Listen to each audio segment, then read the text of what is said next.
समन्ता चक्रवालेषु अत्र गच्छन्तु देवता सधमं मुनिराजस्य शृण्वन्तु सद्गमोक्षदम् धम्मश्रवणकालो अयं बदन्ता धम्मश्रवणकालो अयं बदन्ता धम्मश्रवणकालो अयं बदन्ता नमो तस्स भगवतो अरहतो सम्मा सम्बुद्धास्स नमो तस्स भगवतो अरहतो सम्मा सम्बुद्धास्स नमो तस्स भगवतो अरहतो सम्मा सम्बुद्धास्स पुत्तमते धनमते इति बालो विहन्यते अत्ताहि आत्मनो नाते कुतो पुत्ता कुतो धनम्। सर्वप्रथम महाकारुणिक तथागत भगवान बुद्ध को त्रिवार वंदना। महाकारुणिक तथागत बुद्ध द्वारा देशित सुआख्यात धम्म को त्रिवार वंदना। महाकारुणिक तथागत बुद्ध के आर्य श्रावक संघ को त्रिवार वंदना। परम पूजनीय बोधिसत्व डॉक्टर बाबा साहब अम्बेडकर आज के इस विशेष द्वितीय बौद्ध धम्म परिषद में उपस्थित पूजनीय भिक्षु संघ में ज्येष्ठ पूजनीय भिक्षु प्राध्यापक डॉक्टर भिक्षु खेम धम्म महाथेरो भंते जी, पूजनीय भिक्षु धम्म सेना महाथेरो भंते जी, पूजनीय डॉक्टर भिक्षु गुप्ता महाथेरो भंते जी, पूजनीय भिक्षु कन्या रत्न थेरो, पूजनीय भिक्षु धम्मदीप महाथेरो, पूजनीय भिक्षु संघ श्रावणगण और आज के कार्यक्रम में उपस्थित श्रद्धा संपन्न बुद्धि संपन्न उपासक उपासिकाएं,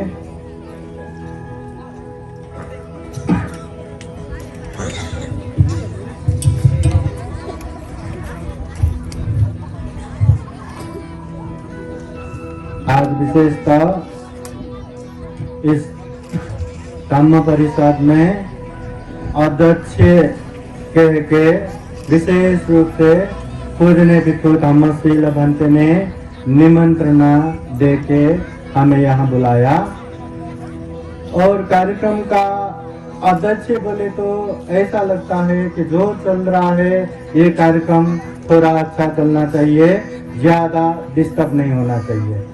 दूसरे समय में कुछ भी हो शांति से बैठते हैं, मगर आज विशेष रूप से यहाँ वहाँ इधर हल्ला खल्ला होता है तो वहाँ नहीं होना चाहिए। उपासक उपासिका चलता है तो नहीं चलना चाहिए, धम्म देशना शांति से सुनना चाहिए।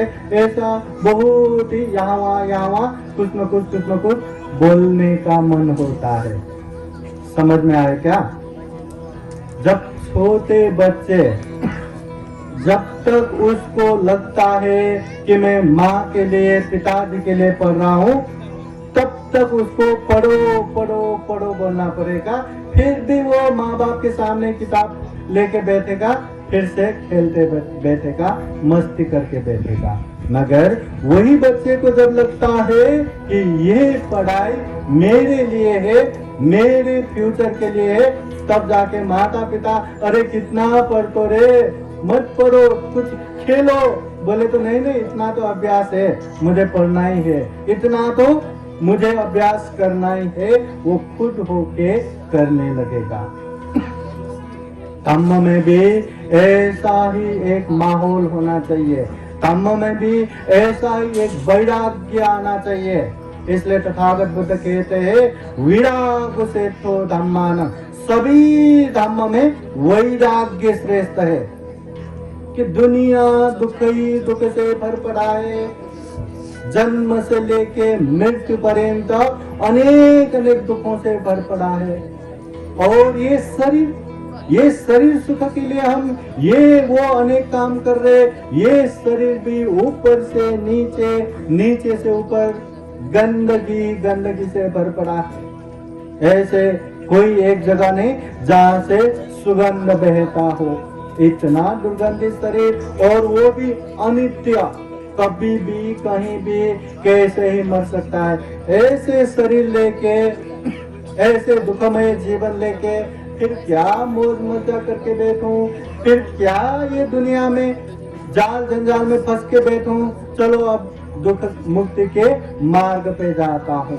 ऐसा एक वैराग्य हमारे जीवन में आएगा, और जब वो वैराग्य आएगा तब देखना, वो अभी मुझे ये करना है, वो करना है, बच्चे को बड़ा करना है, बच्चे का शादी करना है, बच्चे के बच्चे को देखभाल करना है, बच्चे के बच्चे को ये करना है, वो करना है। ऐसे जाल जंजाल से मुक्त होके अपना कर्तव्य निर्वाह करते हुए दुख मुक्ति के मार्ग पे चलेगा। इसलिए ऐसा वैराग्य हमें चाहिए। अभी कहने को आप लोगों को भी कहते हैं ना कि शील पालन करना चाहिए, अच्छे से शील पालन करो, कम से कम 5 शील पालन करो। हिंसा ना करो, चोरी ना करो, व्यभिचार ना करो, झूठ ना बोलो, नशा पता सेवन ना करो। आप लोगों ने न जाने कितने बार सुना होगा, न जाने कितने बार पाठ किया होगा, कितने बार आप लोगों ने पूजने भिक्षु संघ के सामने प्रार्थना किया होगा। आता मला सांगा, मुझे बताइए, क्या आप लोग सीरियस होके ये 5 शील पालन करते हैं? क्या करते हैं? करते हैं? शायद ऐसा लग रहा हो कि ये शील हम बुद्ध धम्म के लिए कर रहे हैं, ये शील हम बंटे के लिए कर रहे हैं, ये शील हम ये धम्म परिषद के लिए कर रहे हैं, ये परिषद हम दूसरे के लिए कर रहे हैं। जब आप लोगों को अनुभव होगा ये शील किसी के लिए नहीं, खुद के लिए है, अपने लिए है। ये शील जीवन में पालन नहीं करेंगे तो इतना तकलीफ आएगा, इतना अशांति आएगा, जीने में भी मुश्किल हो जाएगा। और दूसरे तरफ ये शील पालन करते जीवन में इतना शांति आएगा, इतना आनंद आएगा, चाहे बच्चे हो, चाहे जवान हो, चाहे वृद्ध हो, सभी के जीवन में सुख शांति आएगा। इसलिए जब ये पता चलेगा तब आप लोग सीरियस होके ये शील को पालन करेगा। कितना भी मौका आए शील बिगाड़ने का, कितना भी मौका आए आप लोग बिगाड़ोगे नहीं। अभी तो क्या सबके सामने मारे थे नहीं? हाँ हो बराबर, हाँ मैं मारूंगा नहीं, मारना नहीं, हाँ नहीं मैं नहीं मारूंगा, हिंसा नहीं करना, मारना नहीं, हिंसा नहीं करना, मारना नहीं। अरे दिन में 100 बार 1000 बार भी कहता रहो, मगर जब तक आपको अंदर से अनुभव नहीं होगा कि ये मुझे पालन करना है, केवल पाठ करके नहीं बैठना, पालन करना है। जब तक ये अनुभव नहीं होगा, एक घंटे के सामने ये कंटिन्यू निरंतर पाठ करता भी रहो। घंटे मैं वॉशरूम जाके आता हूँ, वॉशरूम गया, मुंगी दिखा वहीं मारा, मच्छर आया वहीं मारा, फिर यहाँ आके मैं नहीं मारूंगा, मैं नहीं मारूंगा, मैं नहीं मारूंगा। मगर जब आप लोगों को अनुभव हो जाएगा दुनिया में मारने वाले बहुत सारे दुख तकलीफ में फंसे हैं, दुनिया में हिंसा नहीं करने वाले बहुत सुख शांति में है, ये जब आप लोग अनुभव करेंगे तब दूसरे के सामने भी नहीं मारेंगे, अकेले भी हो, कितना भी मच्छर काटने को आए आप उसको मार के नहीं बैठेंगे, कितना भी मुंगी आए, चींटी आए, आप उसको मारेंगे नहीं। इसलिए अनुभव होना जरूरी है।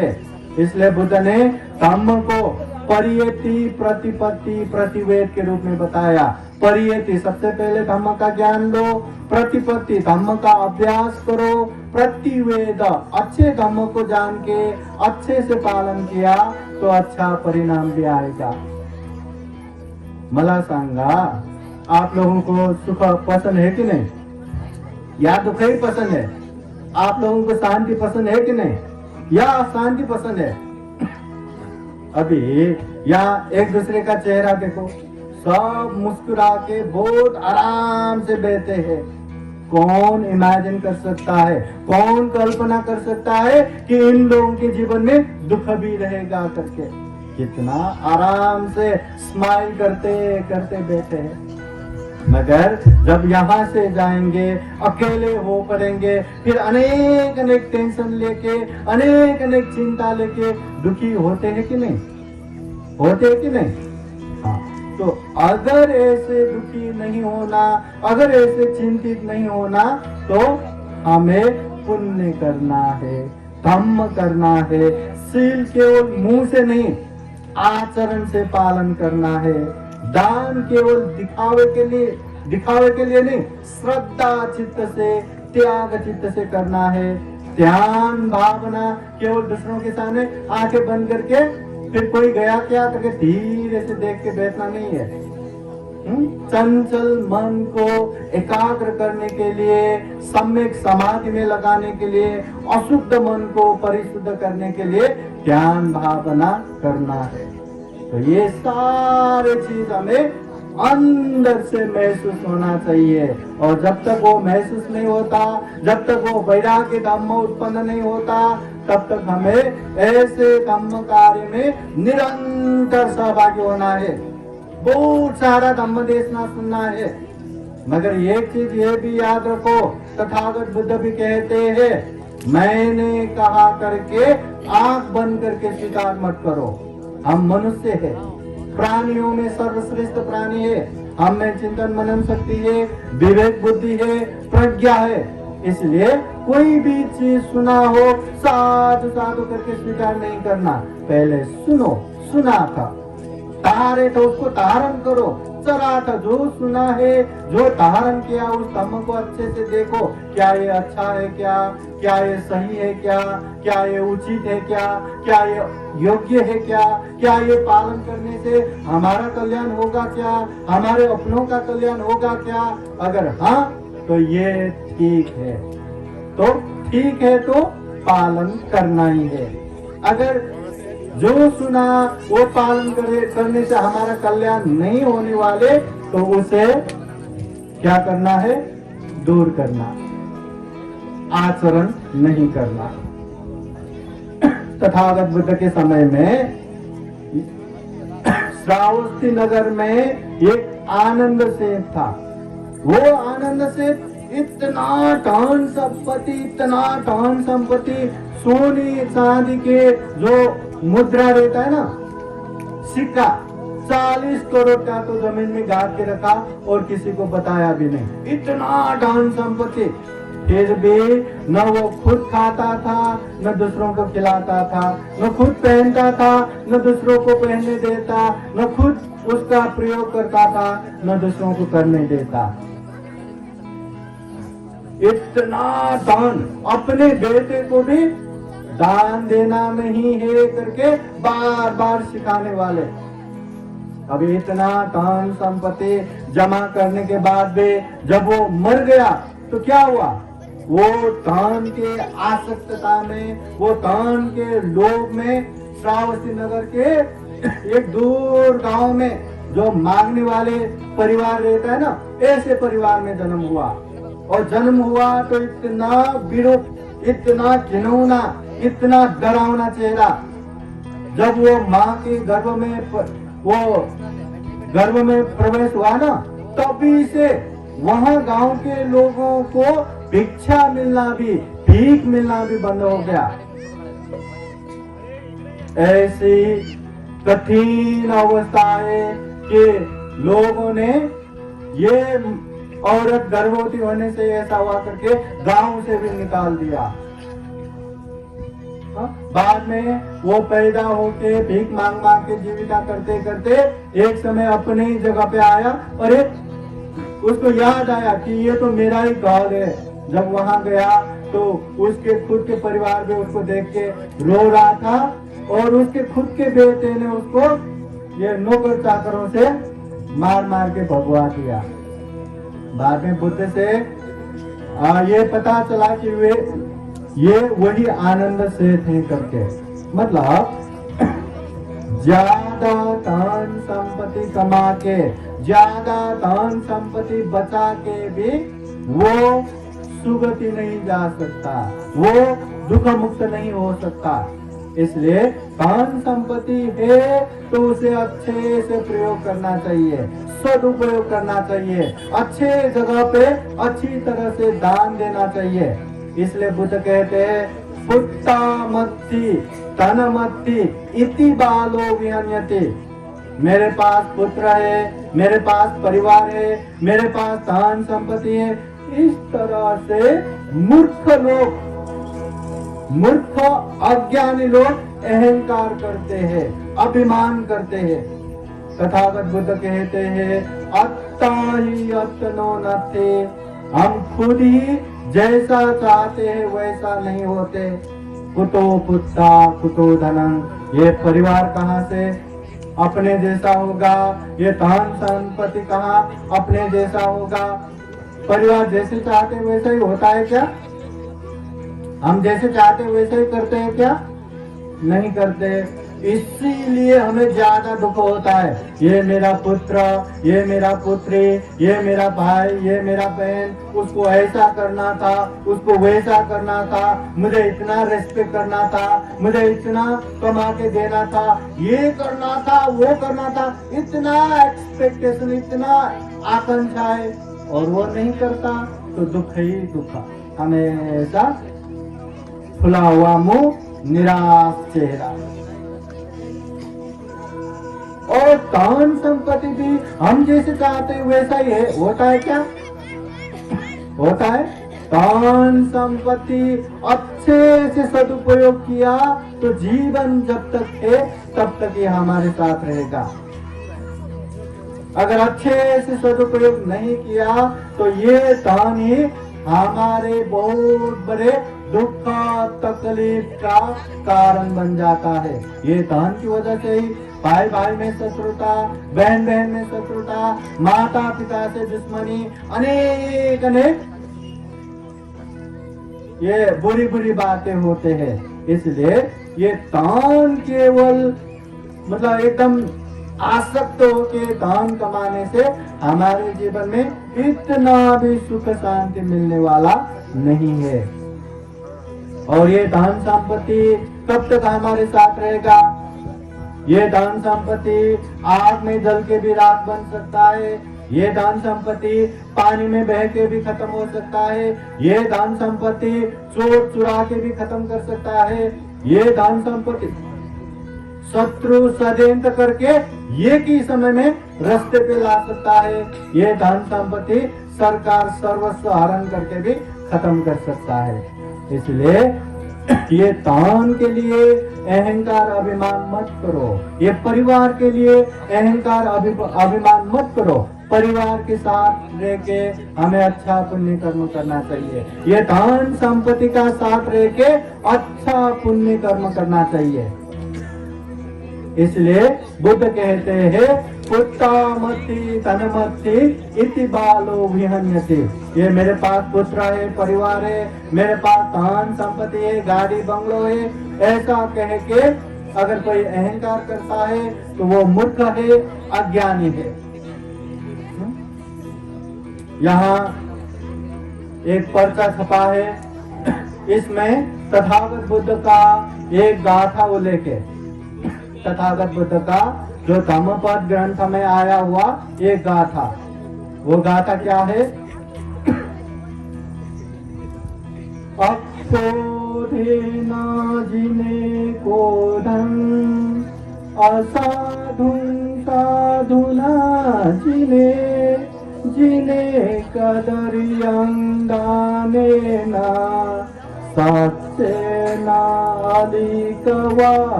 तथागत बुद्ध कहते हैं, अक्रोधेन जिने कोदन, अगर कोई गुस्सा करता है, कोई चिड़चिड़ा करता है, कोई द्वेष करता है, तो हमें उसको जीतना है। कैसे जीतना है? मैत्री भाव से, अक्रोध से जीतना है। अगर कोई हमसे वैर करता है और हम भी वैर कर रहे हैं, अगर कोई हमसे गुस्सा कर रहा है, हम भी गुस्सा कर रहे हैं, अगर कोई हमसे कलह कर रहा है, हम भी कलह करते रहेंगे, वो छोटे छोटे बातें भी बहुत बड़े दुर्घटना का कारण बनता है। इसलिए वैर से वैर शांत नहीं होता, मैत्री से ही वैर शांत होता है। यह तथागत बुद्ध का उपदेश है। इसलिए कोई क्रोधी है तो अक्रोध से जीतना है। फिर तथागत बुद्ध कहते हैं, असाधु साधुना जिने, अगर कोई गलत करता है, खराब करता है, तो उसे अच्छे बन के जीतो। उसने मुझे गलत किया, हम भी उसको छोड़ेंगे नहीं करके गलत करके नहीं बैठना। हाँ, गलत करता है तो अच्छा बन के उसको जीतो। कभी कभी होता है ना, उसने बहुत गलत किया, अभी हम बदला भी ले सकते हैं, मगर इतने गलत करने वाले को भी हम उसको जीवन में बहुत बड़ा उपकार करते हैं। या एक्सीडेंट होके मरने वाले हैं, हमने उसको हॉस्पिटल पहुंचा के बता दिया। ऐसे उपकार करने से वो जिंदगी भर के लिए वो नतमस्तक हो जाता है। तो इस तरह जो गलत करता है उसे अच्छा करके जीतना है। जीने कदरियम दाने न, जो कंजूस करता है, जो लोभी है, लालची है, जो मेरा मेरा मेरा मेरा करके धन संपत्ति केवल संग्रह करता है, किसी को दान देता नहीं, ऐसे लोभी को जीतना है। कैसे जीतना है? दानेन, दान से जीतना है। जो लोभी होता है, जो कंजूसी होता है, उन लोगों को दान दे के जीतो। कितना भी धन संपत्ति हो, एक बात आप लोगों को याद है, कितना भी धन संपत्ति उसके पास हो, अगर वो किसी को कुछ नहीं देता, धन संपत्ति होने के बाद भी उसको इतना मानेगा नहीं। आपके पास थोड़ा ही पैसा हो, मगर आपके साथ रहने वाले, हेल्प करने वाले को कभी कभार 50-100 रुपए निकाल के लो चाय पियो करके देंगे ना, हमेशा पहले जय भीम या नमस्ते किसको करेगा? वो पैसे वाले को करेगा या ये दान देने वाले को करेगा? किसको करेगा? खरच संग पक्का ना? ये देखना, ये रियलिटी, ये रियल लाइफ में यही होता है। इसलिए जो लोभी है, कंजूस है, उन लोगों को दान देके जीतना है। सच्चे न अलिकवादिनम, जो झूठ बोलता है, जो खोटा बोलता है, जो असत्य बोलता है, ऐसे लोगों को सत्यवादी होके जीतना। बहुत सारा रहता है, इतना झूठ बोलता है, इतना झूठ बोलता है। झूठ का मतलब असत्य, असत्य का मतलब जो नहीं है उसको है बोलना, जो है उसको नहीं है बोलना, गलत बोलना। तो ऐसे झूठ कोई बोलता है तो उन लोगों को सत्य बोल के जीतना है। समझ में आया क्या? जो लोभी है दान से जीतो, जो खराब करता है उसे अच्छे बन के जीतो, जो झूठ बोलता है उसे सत्य में रह के जीतो, और जो क्रोध करता है उसे मैत्री से जीतो। ये तथागत बुद्ध के उपदेश है। अंत में 2 मिनट का एक प्रसंग आप लोगों को बताता हूँ। एक बार तथागत बुद्ध के सामने एक ब्राह्मण आता है और वो ब्राह्मण आके पूछता है कि हो गौतम,